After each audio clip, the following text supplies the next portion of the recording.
He's been called controversial. I'll keep my freedom, I'll keep my guns, try to keep my money and my religion too. Now, keep in mind that some of my guests have been approached by, Homeland Security or FBI saying, why are you going on the Clay Douglas show? My message to those guys, if they're listening this morning, is go get a cup of coffee. Maybe you'll learn something. We both took the same oath, to defend the Constitution against all enemies, foreign and domestic. I don't recall there being an expiration date on that. I'm gonna keep my big BA, keep my friends the same, keep the government out of my business, and y'all can keep the change. He is the free American, Clay Douglas. We know what we need.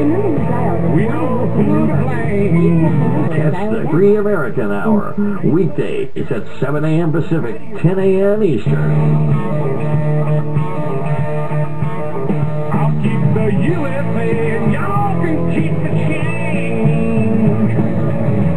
For the podcast and more details, visit www.freeamerican.com or catch the podcast by phone by calling 832-999-8621.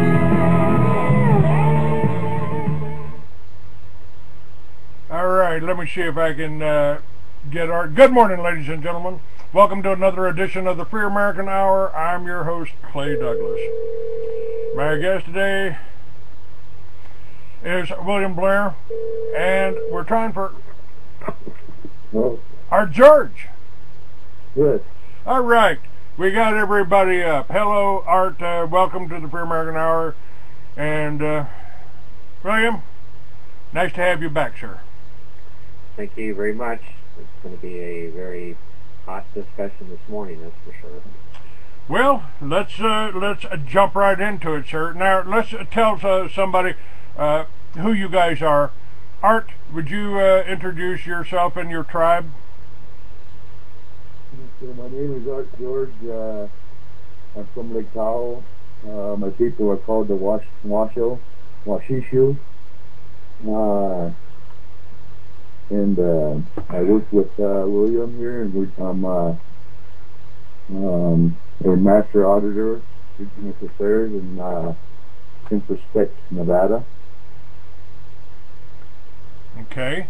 And William, I've got your website linked up here in Prospect, and tell us just a little bit about you and what you do. You're an auditor, and you work with different tribes all across the country. Is that right? That's correct. Introspect was brought about because the typical forms of inquiry were beginning to break down more and more as the laws of learning were being shifted into actually a behavior conformity. And the more speech encoding that we heard through the networks, the media, we started realizing very clear that a surge was happening and that the media was using a conversational hypnosis, and this hypnosis can be reinterpreted as basically as propaganda, and within propaganda you end up with all sorts of indictments, false meanings.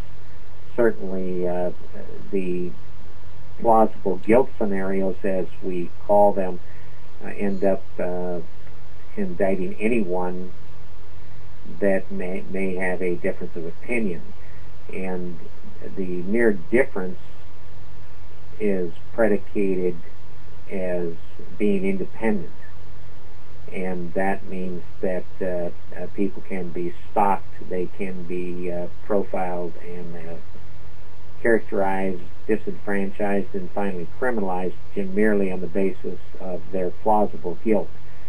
And plausible guilt comes from the notion that there's potentiality.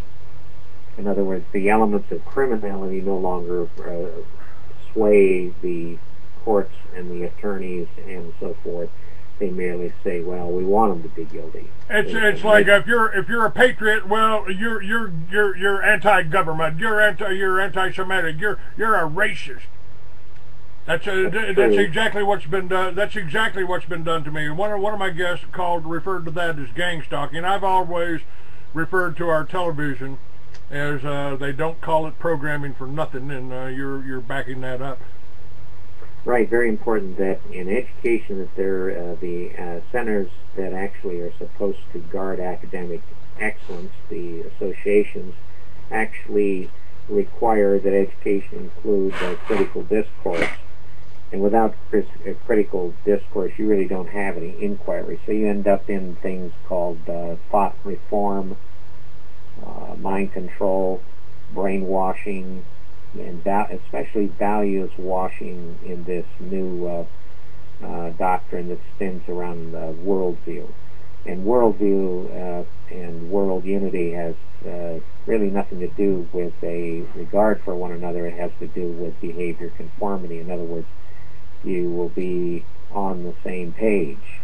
And we've always coined this, that there are many people attempting to be on the same page that are actually merely reading the wrong book. Well, you know, I got involved in the Patriot movement years ago after what happened to Waco, but it's deteriorated. We have opposition here. Who is our opposition? I mean, you know, we believe that we think of ourselves as Americans, and of course, I've always felt that I was an American patriot. But I don't agree with the war in Iraq. I don't agree with attacking Iran. I don't agree with the wars in Vietnam and Korea. And I certainly don't agree with the way we treated the American Indians. I think we would have been, personally, this is just my feelings here, we would have been a lot better off following the Indian style of life, working with the land and living on the land, and as opposed to the adopting the European style boxes, you know? Now, well, in understanding this, I'll just try to be very brief, because this will basically give you the comprehension. In fact, I'd rather use the word comprehension than understanding. This structured conflict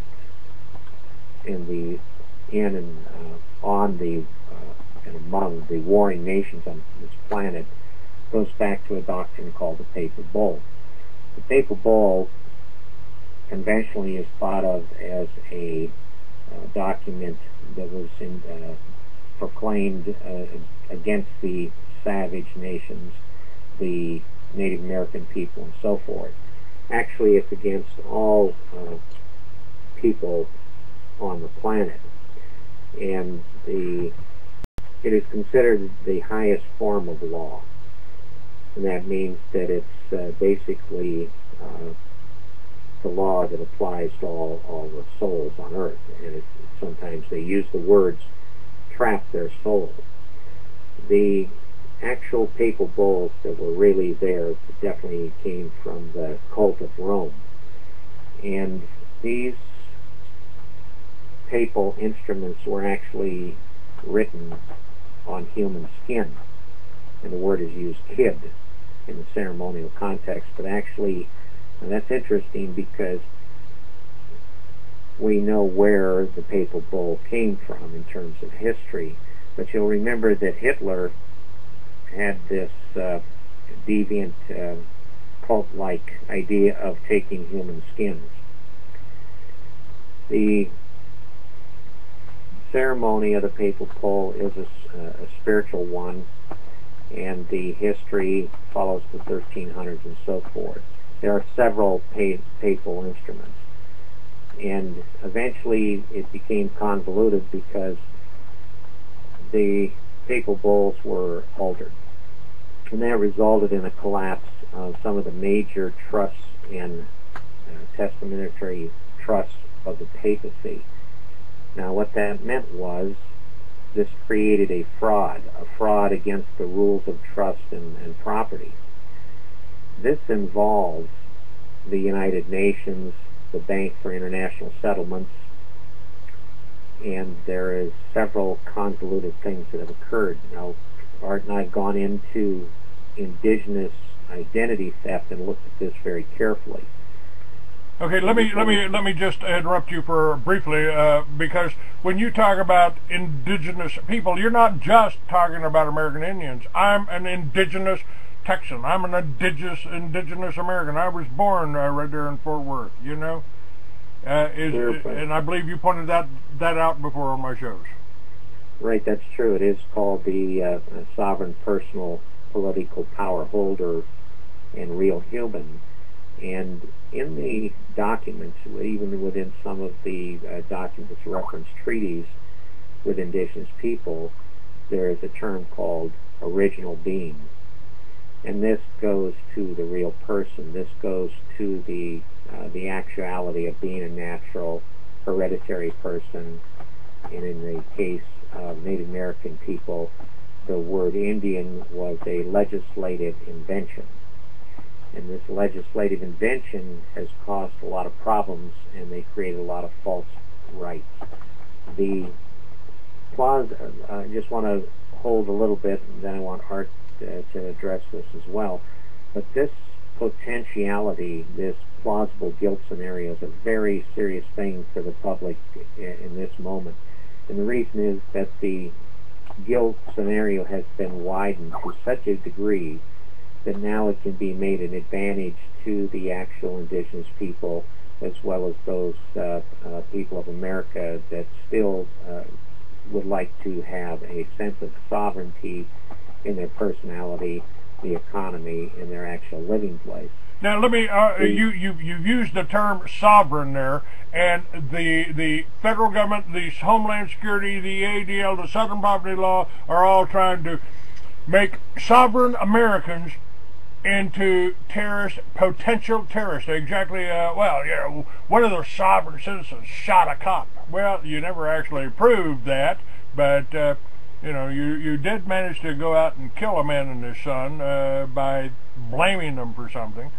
But isn't that what's I mean, yes, the reason this is happening goes back into the structured conflicts and so forth. The war on terror is really a corrupted phrase, in that the war on terror is about a state of mind. A state of mind. It's not about a country. And that widened the scope to such a degree that actually the definitions of terrorism have made a full loop back to the door of the people that are perpetrating this false conflict. It is a conflict, but it is a false conflict. A fake war. I have referred to the war on terror as a war against anyone, anywhere in the world that doesn't want to go along with one world government of the banksters, by the banksters, and for the banksters. And the banksters, in my feeling, have been running the Catholic Church for a couple of thousand years. Well, it's important that we don't move off the plausible guilt scenario for a moment, because in this you have a presumption that someone must go around the world, this roaring lion, and perpetrate wars against anyone. And the war is against and is between the righteous nation, singular, and the wicked nations, more than one. And the presumption is that and I say that word carefully, the presumption is that there is the righteous or self-righteous empire that's attacking the wicked nations predicated on their independence. The new doctrines, the capstone doctrines that are instruments driving this military engagement, are built around the word interdependence. The capstone doctrine actually creates a very well structured military civil doctrine. So some people think of this as the police state, but actually it's the capstone doctrine, and that is comes from the religious doctrines. So the war on terror is a religious jihad, and within it you get into all kinds of plausible guilt scenarios. You have lists of offenders, and you have lists of offenses. Why I'm staying on this for a moment is this. that definition of terrorism and so forth has made a full circle back to the door of the people who have been misusing the war on terror to prosecute their own interests. And this is well demonstrated throughout history, but the warfare is called total warfare. That means that you can use a dynamic entry, which basically is terminate or kill any target available. That interprets into killing them spiritually, killing them physically, killing their living place. And in this, you're going to see this document. All of a sudden, group defamation is not just going to be about a particular secular religion attacking another status. Group defamation is flipped. In other words, group defamation charges, in fact, would actually go back to involving the elements of criminality. And these elements of criminality involve proofs and facts. Well, what has happened is that this word terrorism has come back, and group defamation, hate crimes, bias crimes can be brought against people for calling you a anti-government person. And the reason that you cannot be anti-government in this country is that you are part of the government. Now, hidden in behind all of this is various ideas of what this country is, and we go into that in great detail in the identity theft, where the Native American people, the Indians, who are actually original beings, were frauded was through the doctrines of the right of kings, the right of conquest, the right of discovery, the manifest destiny, and eminent domain. All of these instruments are about the papal world domination. When you look at the word temple, you'll find that temple is a very important word, and it comes up in the United Nations Temple of Understanding.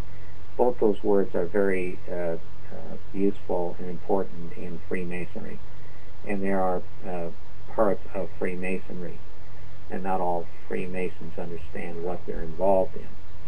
So as we come back down into what we're looking at in terms of identity theft, there are many dimensions. I want to make sure that Art picks this up at this point. All right, Art, we got 10 minutes left on this half, and then I'll shift into my second half and record that. Go ahead, Art. Okay. Let me see. What William's been saying, and what you've been saying is really describing something that the whole country is dealing with. Now, my people, the first people that have in our land, like Lake Tahoe or Montana or South Dakota, anywhere, we had to deal with a situation where some of us have been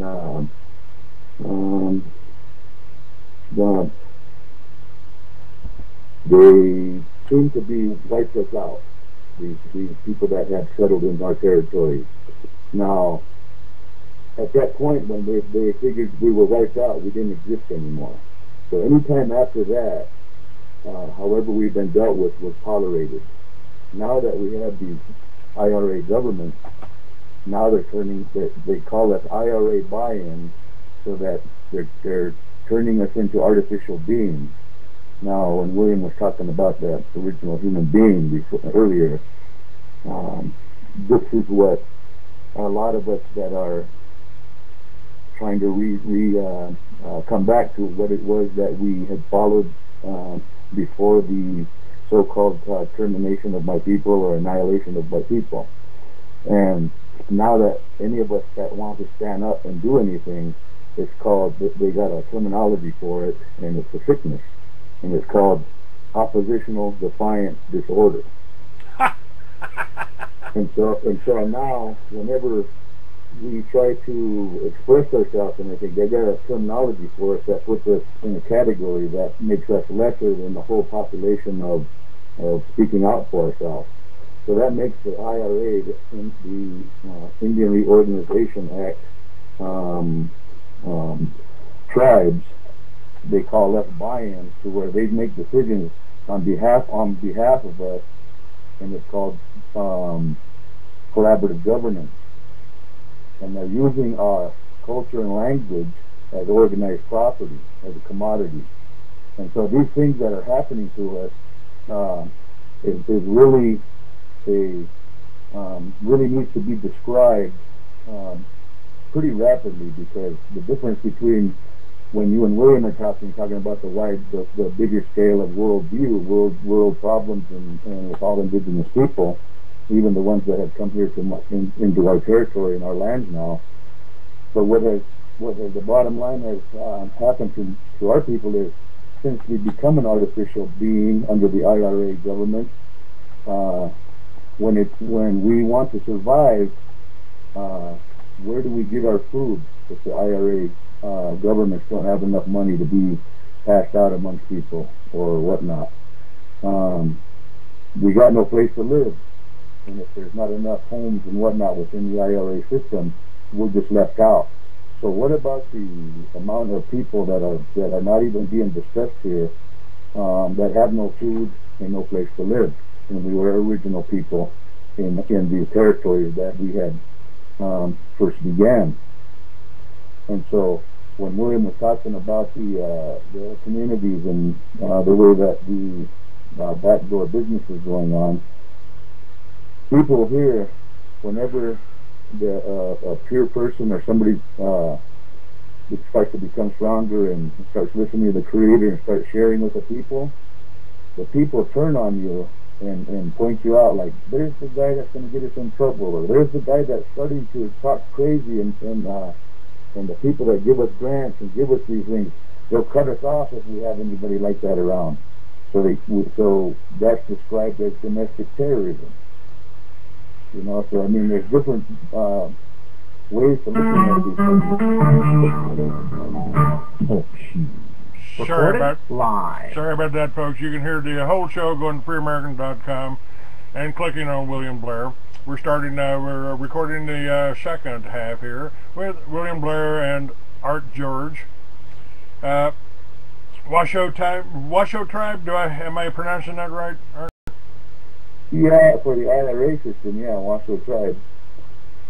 But let me finish what I was saying there. Now that I've described that artificial being level, before we started the show for the first time, I forgot to say a prayer, and maybe that's at the end of the show.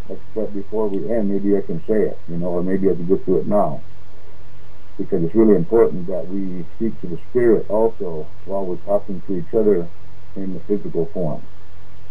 So let me go ahead and say a prayer for us right now. Go right ahead, sir. Go right ahead.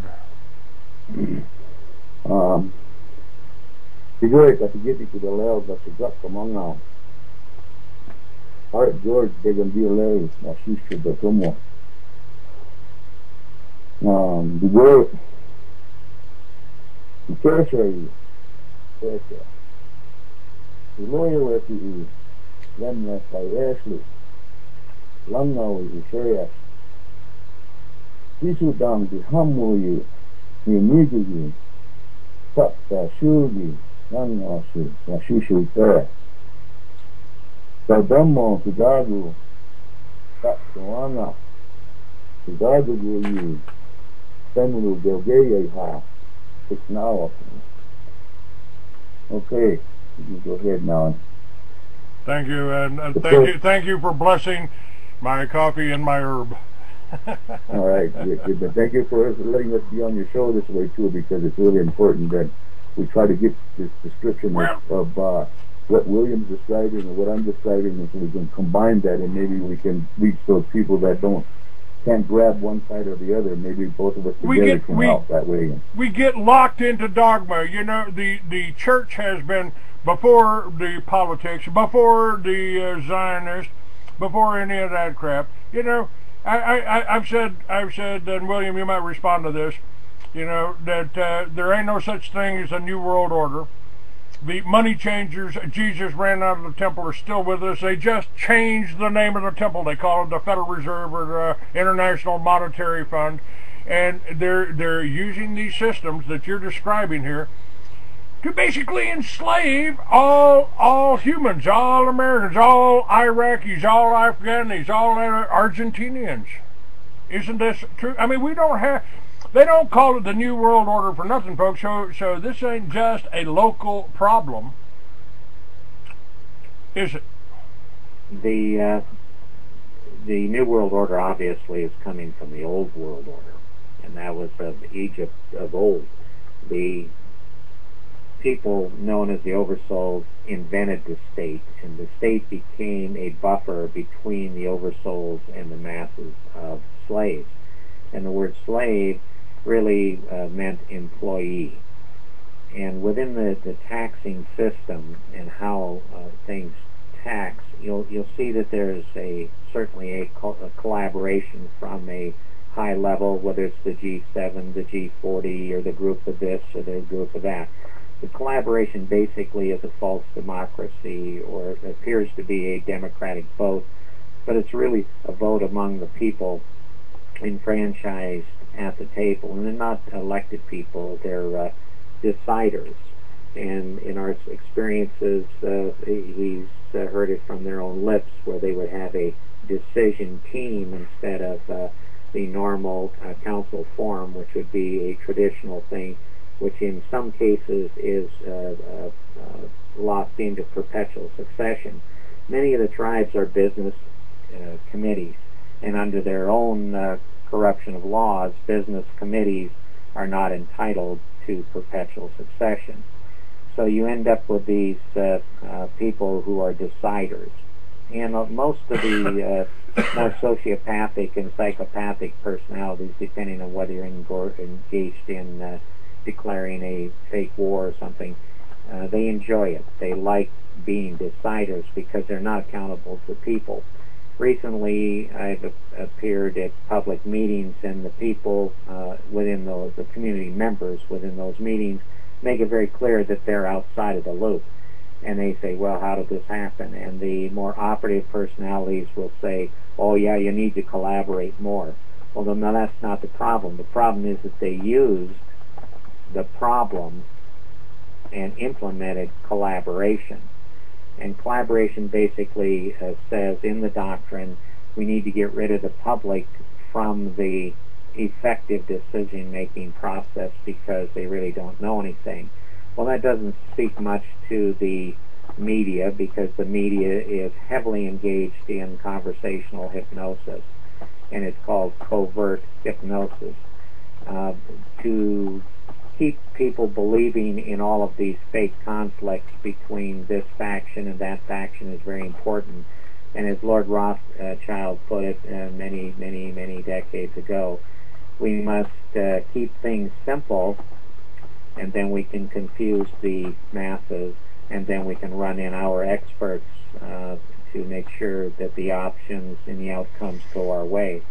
Now, when we go in and look at communities, and Art and I do this all the time, we're not going in to look at happy, smiley face situations or to be collaborators or to bring the good tidings to them of being positive on all things, because we've found that most collaborators not only have a formal process of doing their positive fixed option, but they have a way, a methodology embedded inside of the Delphi techniques, the Delphi cult techniques, which say we'll isolate the dissenter, the objector, the consensus blocker. We will then alienate them, and they will become... Go ahead, Art. Sorry, William. And in that part where he said there was a lot of the younger generation are trying to step up, and they really have really strong inside